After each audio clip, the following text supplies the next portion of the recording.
안녕하세요. 배신의 장미입니다. 오늘의 사연 지금 시작합니다. 결혼 후 뜯어가도 너무 뜯어가는 시댁으로 인해 집안이 말이 아니었습니다. 남편의 실직으로 인해 저희 집안 사정도 넉넉하지 않은데 시댁은 그럴 때에도 계속해서 돈을 요구하더군요. 나중에 구멍난 빤스까지 빼앗아 갈 것 같다는 말이 나올 정도로 해도 너무 하더라고요. 이유는 간단했습니다. 장남으로 태어났으니까, 그리고 원래부터 그렇게 했으니까, 장남이기 때문에 부모 봉양은 당연한 것이고, 더불어 동생들 건사도 당연한 것이라고 시부모님은 이야기를 하셨습니다. 그리고 희망 고문인 건지 협박인 건지는 모르겠지만 저희에게 돈을 요구할 때마다 시부모님들은 이야기하셨습니다. 나중에 우리 죽으면 우리가 가지고 있는 것들 다 너네 것이야. 미리 니들 쓴다고 생각해라. 그리고 니들이 형편이 제일 좋잖니?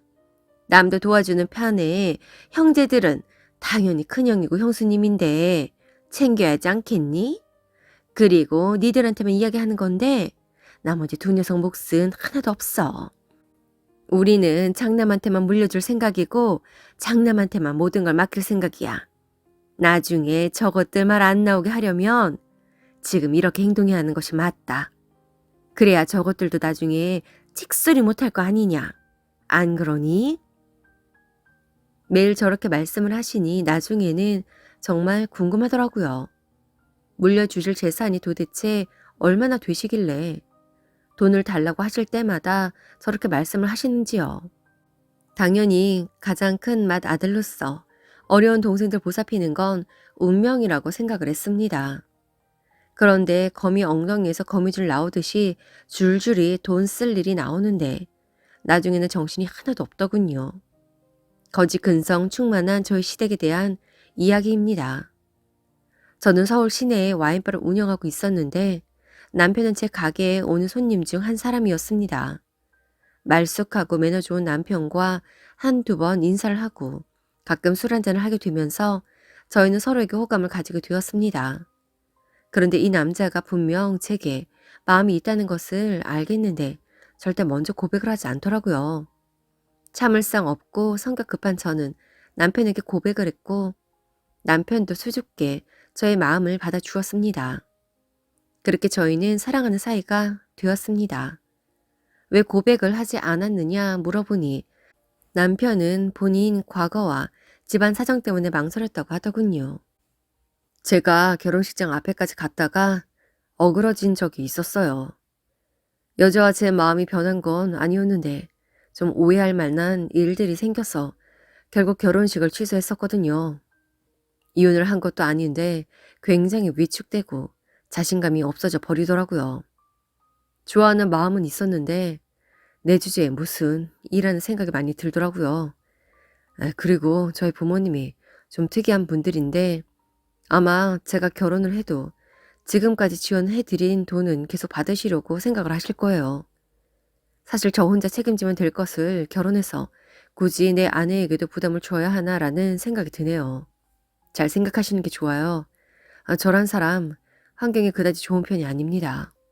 저도 이렇게 한숨이 나오고 빠져나오고 싶어 발버둥을 치는데 그런 부담 안겨드리기 싫으네요. 자신의 과거와 부모님의 이야기를 하면서 제게 미안한 표정을 짓는데 무슨 일이 있었길래 결혼까지 포기를 했어야 했는지에 대해 묻고 싶지도 않았고 부모님 문제는 당연히 노후 준비가 되어 있지 않으시면 자식된 도리로 봉양을 해야 한다고 생각했기에 그저 상처받고 자신감 없어하는 남편을 내가 안아주어야겠다라고 다짐을 하였습니다. 남편은 참 착한 사람이었고 순한 사람이었어요. 그동안 제가 만나본 사람들과는 확연히 다른 사람이었죠. 연인이 되고 결혼을 하고 나서도 남편은 제게 반말을 하지 않을 정도로 고운 사람이었습니다. 전 생각했어요. 우리의 미래에는 사랑만이 존재할 것이고 어떤 어려움이 있더라도 서로를 핥히며 싸우는 일은 절대로 없을 것이라고요. 그렇게 1년 정도는 별 문제 없이 지냈습니다.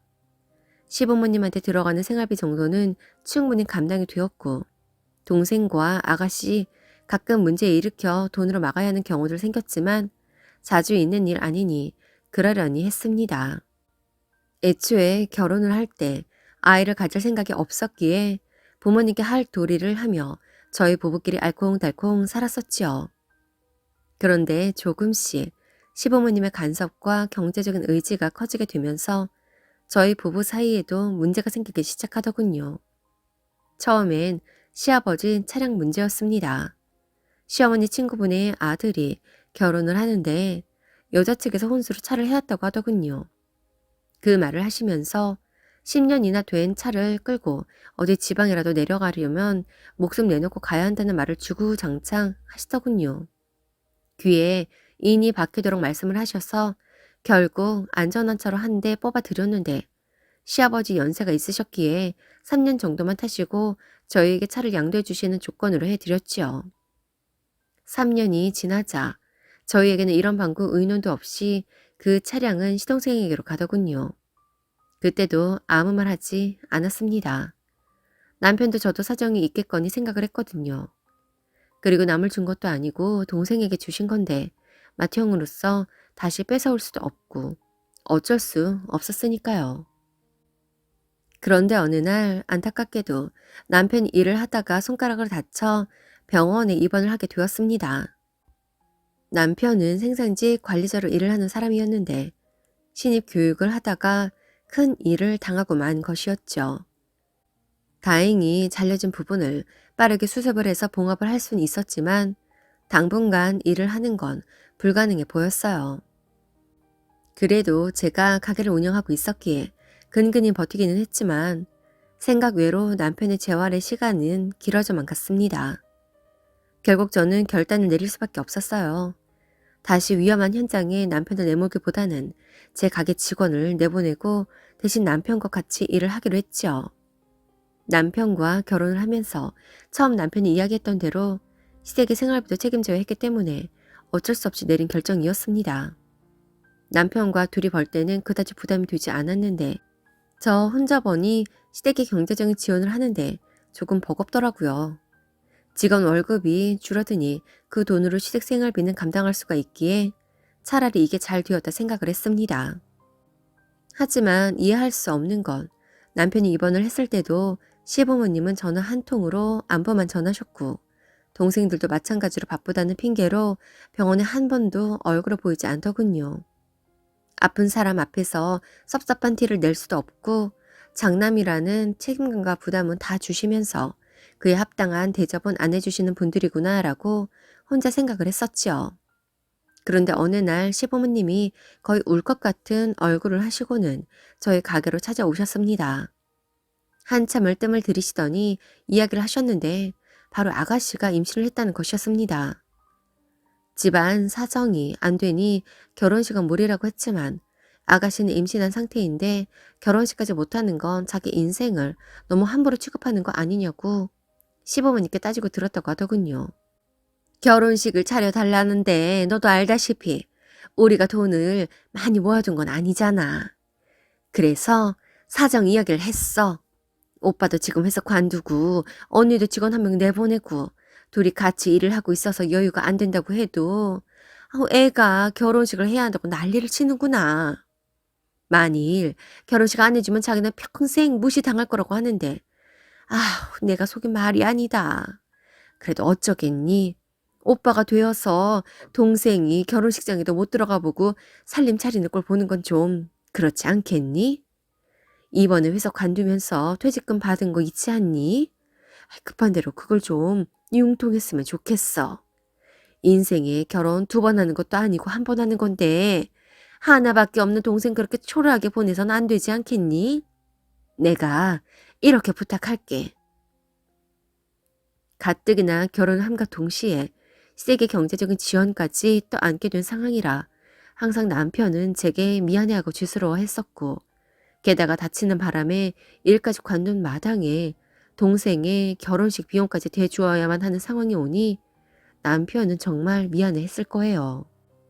남편이 시부모님의 이야기를 듣고 얼굴빛이 어둡게 변하면서 한숨을 쉬었습니다. 그러면서 도와드리지 못할 것 같다고 이야기를 했지요. 지금 저도 일을 못하게 된 상황이라 이 사람 가게에서 일을 하고 있잖아요. 재활에 좀 더 신경을 쓰고 해야 하는데 왜 자꾸 안 좋고 부담스러운 일들이 겹치게 되는지 저도 너무 속상하네요. 지금 제가 많이 아파요. 손가락도 제대로 움직이질 않고 밤에 진통제를 먹지 않으면 잠이 오질 않는다고요. 이 사람한테 내색도 못하고 미안해 죽겠는데 정말 저도 어쩔 수가 없을 것 같아요. 퇴직금은 제 마지막 생명줄이에요. 저희도 살아야지 않겠어요? 저희가 건재해야 어머니 아버지도 사시고 경제적으로도 도와드릴 거 아니에요. 그러니 이번에는 어머니 아버지가 좀 도와주시고 동생 보고도 간소화시켜서 하는 걸로 생각해 보라고 설득하시고요. 저희도 부담되지 않는 선에서 성의를 보이도록 할게요. 지금 너무 힘들어서 그래요. 그랬더니 어머니는 갑자기 화를 내셨습니다. 내가 니들 걱정할까봐 이야기를 안 했는데 지금 내 몸이 엉망진창이야. 안 아픈 곳이 없다고. 그리고 지난번에 손가락을 겹질렀는데 나도 손가락이 아파서 죽을 것 같아. 숟가락도 제대로 못 잡는다고. 그래도 너는 나보다 젊지 않니? 어디서 엄마 앞에서 죽게도 아프다라는 말을 할 수가 있어. 그리고 오빠면 오빠답게 모범을 보여야지. 네 동생 시집가서 무시당하면서 살게 하고 싶어? 그게 네 소원이야? 그래. 니들이 도와줄 수가 없다면 우리도 어쩔 수 없다. 우리 집을 팔고 그 돈으로 해주는 수밖에. 우리 죽으면 니들 주려고 했던 그 집 팔아서 애 결혼시키고 우리 길거리에 나앉으면 되겠구나. 다 늙어서 노숙자가 되는 게 뭐 그리 대수라고. 모두 감정적으로 말이 나왔고 결국엔 남편은 시부모님께 마음대로 하시라는 말까지 나오게 되었습니다. 이제는 본인도 지쳤다면서요.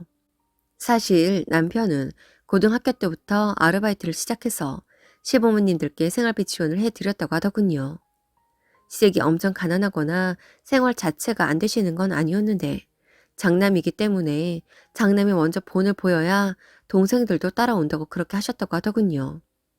결혼을 하고 나면 생활비 정도만 지원을 해드리면 될 것이라 생각했는데 집안 대소사부터 모든 것을 장남이라는 이유로 책임을 지라고 하시니 자기도 이제는 벗어나고 싶다고 했습니다.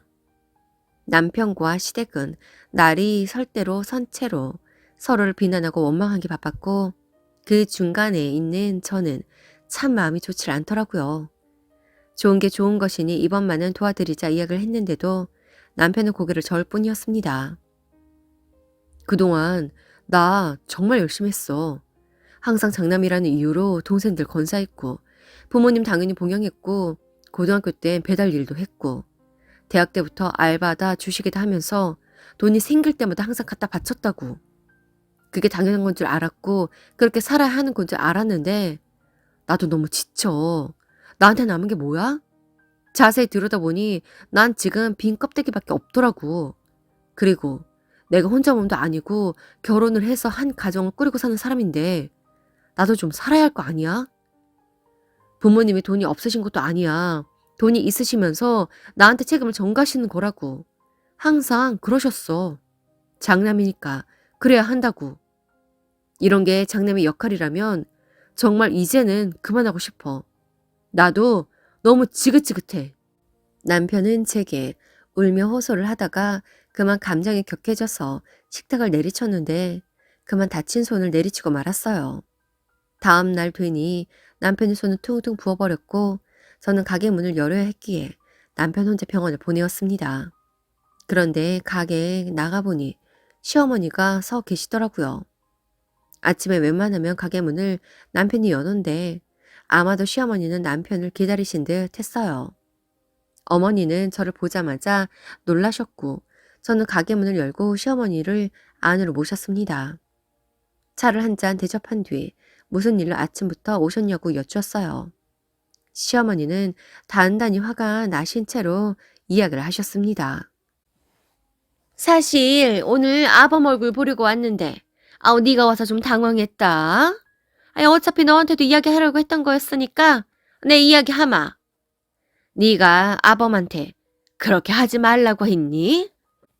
우리 아범이 지금까지 내 말을 한 번도 거역한 적이 없는 애였는데 이번에는 좀 달라서 그래. 우리 아범 고등학교 때부터 지 엄마 고생한다고 생활비 내주던 녀석이다. 지 주머니에 100원이 들어있으면 그것까지 다 내어주는 그런 애였어. 장남이기 때문에 책임감이 강해서 가족들이라면 벌벌 떠는 애였지. 그런데 우리 아들이 이번에 내 청을 거절하는데 나 사실 너무 놀랬다. 내가 지금 이 상황을 어찌 받아들여야 할지도 모르겠어. 그렇게 착하고 배려심 깊고 가족들에게 헌신적이었던 애가 돌변을 해버리는데 내 입장에서는 네가 중간에서 모략질을 했다고밖에 생각이 안 든다. 그거 아니고는 우리 아들이 나한테, 특히는 우리 가족들에게 그렇게 박하게 대할 리가 없어. 안 그러니? 남편에게 들은 바가 있었지만 사실 사람 감정이라는 것이 일방적일 수도 있었기에 남편이 왜 그렇게 행동하는지에 대해 말씀드리기에는 상황이 조금 애매했습니다. 하지만 중간에서 마치 제가 모든 걸 가로막고 있다고 말씀하시는 건 오류가 있었기에 그 점에 대해서만 말씀을 드렸지요. 어머님이 단단히 오해를 하고 계신 거고요. 저는 그이한테 부담이 되어도 해드릴 수 있는 선에서는 지원을 해드리자 이야기를 했었어요. 그런데 그 사람이 뭔가 단단히 오해를 한 건지 아니면 심경의 변화가 있는 건지 몰라도 절대로 뜻을 굽히지 않더라고요. 아마 직장도 나오고 제 가게에서 일을 하면서 자신감이 많이 떨어진 상황인데 저한테 미안한 마음이 들어서 그러는 것 같아요. 제가 다시 한번 잘 이야기해 볼 테니 어머니도 너무 놓여 마시고 그이 마음 헤아려 주셨으면 좋겠어요. 그리고 그 사람 오늘 병원에 갔어요. 어제 감정이 격해져서 손을 다시 다쳤거든요. 결과가 어떤지 전화가 올 텐데 저도 그이 걱정이 많이 되네요. 가족들이 그 일을 좀 보듬어 줘야 할 것 같아요. 지금 많이 힘들어하고 있어요. 제 말이 끝나자마자 어머니는 한심하다는 듯이 혀를 차셨습니다. 그리고 비아냥거리듯 이야기를 하시더군요. 약해 빠져가지고서는. 그러니까 그놈이 장남 노릇을 못한다고 생각을 하는 거야. 그렇게 정신적으로나 육체적으로 허약한데 걔를 어찌 믿겠어? 허우대만 멀쩡하지. 순하는 짓거리가 지 동생들마다 못해. 힘들긴 뭐가 힘들어. 지만큼 힘들지 않은 사람이 있어? 그럼 힘들면 부모도 동생도 다 버리겠다는 거야? 심경의 변화 좋아하네. 지가 언제부터 생각을 그렇게 했다고? 장남이면 평생 부모와 동생들을 위해서 자신의 뼈를 깎아가며 살아가는 거라고. 그러니까 장남이지. 괜히 장남이야. 걔는 우리한테 그러면 안 된다. 아무렴 지가 양심이 있으면 그렇게 못해. 지 주제에 감히 우리한테 안 된다는 말을 해? 내가 이걸 이야기할 순 없고 암튼 이혼 당하거나 쪽팔리기 싫으면 알아서 하라고 해. 쉰 소리 하지 말고 대출이라도 받아서 애 결혼 자금 내놓으라고. 그리고 그놈은 조금 더 힘들어 봐야 해. 지금 너한테 빈대 붙어서 편하게 사니까 어려운 줄을 몰라. 이 생각 저 생각 다 드나 본데 내가 고삐를 더 틀어 쥐어 볼 테니까 그런 줄 알아라. 그리고 너도 중간에서 행동 똑바로 해라.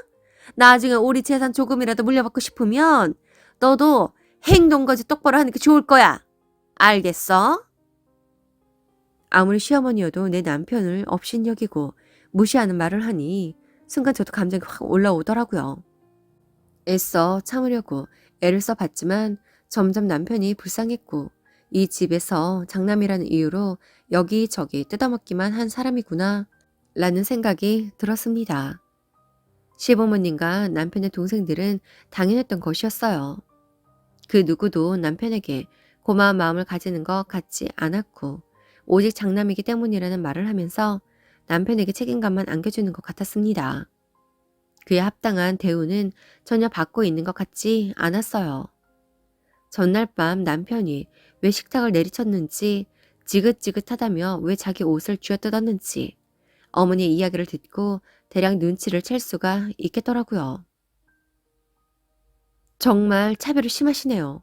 다른 집안들은 장남을 최우선으로 친다는데 이 집안은 장남을 호구로 써먹는 데만 최우선으로 하는군요. 그리고 주실 재산은 있으시나요? 도대체 얼마나 주실 예정이시길래 맨날 우리 죽으면 다 너네 것이다 라고 말씀을 하시는 건데요. 어디 얼마나 있으신지 한번 보여줘 보세요. 저 장사꾼이라 셈이 빠른 편인데 어머니 재산 받아봤자 수지타산 맞을 것 같지가 않은데요. 그리고 어쩜 아들이 아프다고 하는데 얼마나 아프냐는 말 한마디를 안 하세요? 오직 그 사람이 돈으로만 보이죠? 그 사람 주머니는 텅텅 비었는데 가족들한테는 헌신적으로 모두 다 털어주는 그 말을 지금 그 사람 칭찬으로 하시는 말씀이에요? 어머니는 그 이가 불쌍하지도 않으세요? 가족들한테 모두 다 털어주고 나면 우리 아들은 쓸 돈도 없을 텐데 이런 안타까운 마음 같은 거 안 되세요? 어머니 재산 받을 생각도 없고 그리고 그의 이제 그만 장남 노릇할게요. 책임감을 안겨주면 그에 합당한 권리도 주셔야 하는 거예요. 어쩜 동생들도 하나같이 뜯어갈 때만 살랑거릴 수가 있는 건지. 이제 그 사람 뼈는 그만 깎을 생각이니까 다시는 그 사람 앞에 나타나지 마세요. 속 시끄럽게 괴롭히지 마시고 이제는 좀 놓아주시라고요. 혹시 그 사람 주워오셨어요? 어머니, 친엄마 맞아요? 정말 저야말로 이해할 수가 없네요. 계모여도 이렇게는 안 하겠어요. 그 사람 이제 제 소유니까 함부로 건드리지 마시고요. 모욕도 마세요. 어머니의 목소리보다 한층 더 큰 목청으로 어머니에게 이야기를 하니 당황하시는 듯 했지만 바로 제게 호통을 치며 앞 테이블을 들었다 놓았다를 하셨습니다. 그러면서 욕을 하시면서 네가 뭘 안다고 주둥이를 나불거리느냐고 성을 잔뜩 내셨습니다. 화를 주체 못하시는 것 같았어요. 어머니의 난동에 화병이 그만 바닥에 떨어져 깨져버리고 말았습니다. 짤그랑 소리와 함께 화를 주체 못하시는 어머니를 바라보고 있는데 그때 가게 문을 열고 남편이 들어왔습니다. 남편의 손에는 붕대가 칭칭 감겨 있었어요. 바닥에 깨진 화병, 제 앞에서 난동 부리는 시어머니, 그리고 붕대를 감고 수척한 모습으로 서 있는 남편.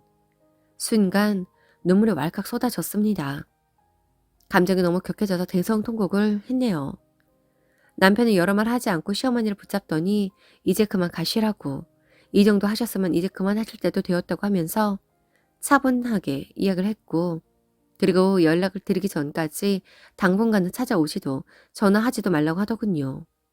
한없이 다정하고 친절하게만 했던 남편이 차가운 표정과 무감정한 말투로 시어머니에게 이야기를 하는데 그때 살짝 살기가 느껴질 정도로 등골이 서늘해지더군요.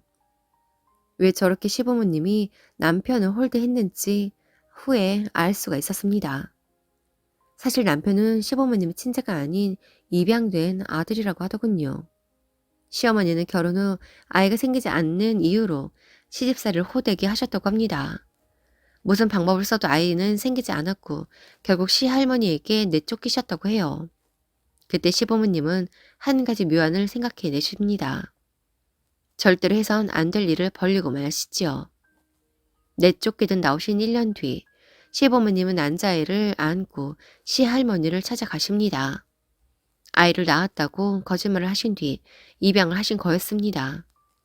바로 저희 남편이었죠. 그런데 꼬리가 길면 밟히는 법인 것이 이치이건을 결국 남편을 입양한 사실을 시할머니에게 들키고 마십니다. 바로 시어머니가 시동생을 임신했을 때였죠. 입양의 효과였는지는 몰라도 남편을 키우게 되시면서 시어머니는 2년 뒤에 임신을 하시게 됩니다. 임신한 것이 너무 기쁘신 나머지 시할머니에게 드디어 임신을 했다고 설레발을 떠시다가 결국 남편을 입양했다는 사실을 실토하시게 되었던 것이죠. 시할머니는 노발대발하셨고 이 일로 인해 돌아가실 때까지 시부모님의 얼굴을 보지 않으셨다고 하더군요. 그 당시 남편의 나이가 3, 4살쯤 되었을 때인데 아직도 또렷이 기억을 한답니다. 시부모님은 남편 앞에서 대놓고 말씀을 하셨다고 하더군요. 다시 보내버리자고요. 저게 들어와서 우리 집을 완전히 망쳐버렸다고요. 그렇게 원망을 하시고 남편을 미워했다고 하더군요. 그때부터 남편은 눈치를 살피게 되었고 버림받지 않으려 무조건 시부모님이 원하는 대로만 행동을 했고 키워주시는 값을 드리기 위해 고등학교 때부터 신문 배달, 우유 배달을 하며 돈을 가져다 드렸다고 하더군요. 남편은 울면서 미리 이야기를 안 해 미안하다고. 만일 자기가 근본 없는 사람이라 싫어진다면 자기를 떠나도 상관없다고 저를 붙잡고 이야기를 했습니다. 남편이 시부모님의 친자가 아니라는 사실에 놀라기는 했지만 버림받고 싶지 않아 눈치를 살폈다는 그 말에 저는 주저앉아 울고 말았습니다. 남편이 너무 불쌍해서요. 지금 제게는 시댁이란 존재가 없습니다. 오로지 남편이 저의 가족이고 저의 전부가 되어버렸지요. 그런 아픔이 있었으면 미리 이야기를 하지. 혼자 그 짐과 고통을 감내하고 있었을 남편이 참 안쓰러웠습니다. 버림을 받을까봐 이쁨을 받을까 싶어서 어쩔 수 없이 쩔쩔매며 지금까지 살았을 남편을 생각하면 눈물이 앞을 가립니다. 이제라도 제가 그의 진정한 가족이 되어 버림받을 걱정을 하지 않아도 될 가정을 만들어주고 싶습니다. 그래서 임신을 기다리고 있는 중인데 아직은 아기 천사가 저를 찾아오고 있지 않네요. 언젠가 착하고 순한 우리 남편 꼭 닮은 아기 천사가 저의 곁에 오기를 기대하며 오늘도 저희는 제 가족을 위해 힘껏 달려봅니다. 오늘도 함께 해주셔서 감사합니다. 지금까지 배신의 장미였습니다.